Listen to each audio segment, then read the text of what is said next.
and it's about Valdo Calocane. They have blood on their hands. Those are the words of Barnaby Webber's mother, as she described the sentencing of her son's killer to a psychiatric hospital rather than prison following attacks in Nottingham. I'll never forget that awful day when we started to get the news.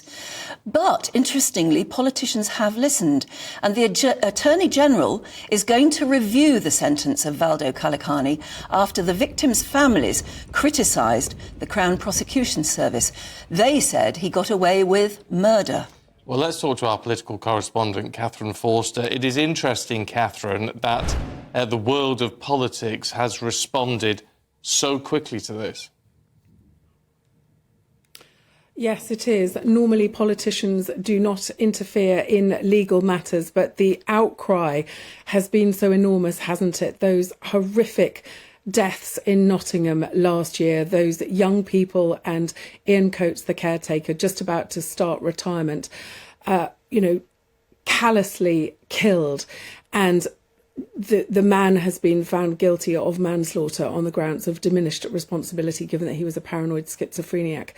Now, what is going to happen now is, because they are saying that the sentence is unduly lenient, this has gone to Victoria Prentice. She is the Attorney General. Now, she was a lawyer before she became a politician, and her legal team will look at what has happened.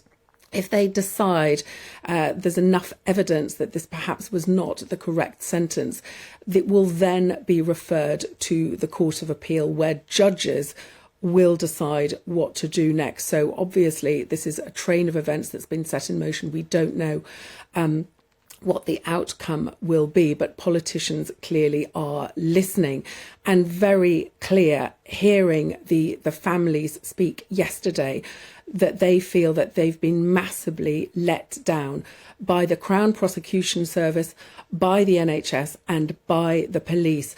The Crown Prosecution Service originally had been going to try this man for murder, and the parents and Ian Coates's son weren't told anything different. They subsequently found out months later that the decision had been made to downgrade that to manslaughter on the grounds of diminished responsibility.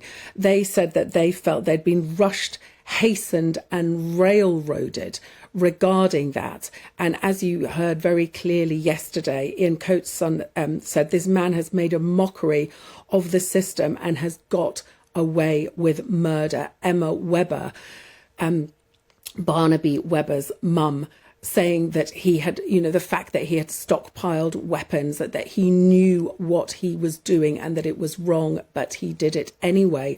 Also, potential failings within the NHS.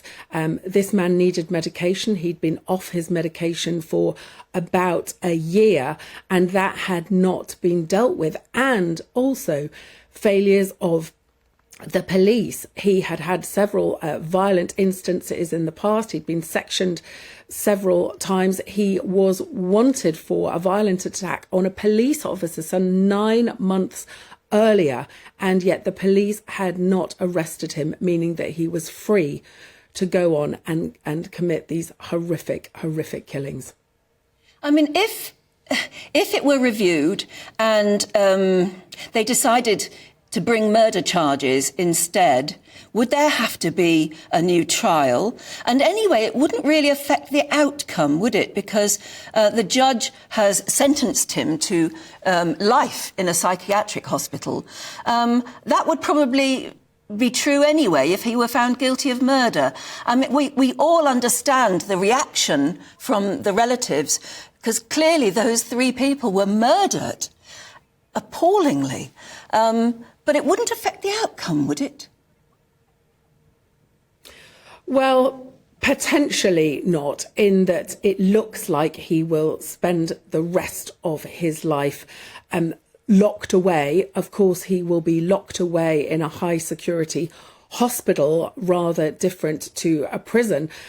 But of course, there is the potential that at some future point, decades down the line perhaps, if they consider that he is no longer a threat to society, there is the potential that he could be released. So yes, he will probably never come out of this high security hospital, but we don't know that categorically. And clearly the families feel too that this was premeditated. They feel that he knew what he was doing.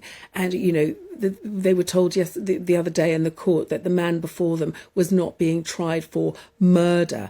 It was for manslaughter. And of course, manslaughter is the sort of thing you get convicted for if you're found guilty of dangerous driving. It's hardly on the same scale as somebody who got extra SIM cards, who hoarded weapons, who went about this in a systematic way. Hardly the same thing at all. So we will see what happens, but my goodness, your heart goes out to them. It's unimaginable, isn't it, what these families have been through. These two young people just finished their first year exams at university, and this older gentleman just about to start retirement, and the only thing was they all happened to be in the wrong place at the wrong time.